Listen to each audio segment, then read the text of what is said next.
ഞങ്ങളെല്ലാം ഉള്ളിലൊടുപ്പിച്ച സങ്കടക്കടലായിരുന്നു.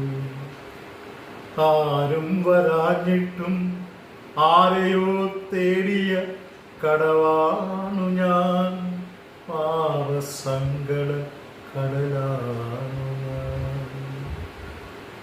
ഒടുവിലൻ നെഞ്ചിലെ ഓംകാര ശംഖു പിളർന്ന് അറിവും ഉണർവും മരണമാകുമ്പോഴും അതിലന്നുമുണ്ടാം ഒരു കുരൽ വിളി.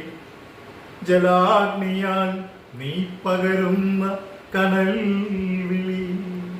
ജലാഗ്നിയാൽ നീ പകരുന്ന കനൽ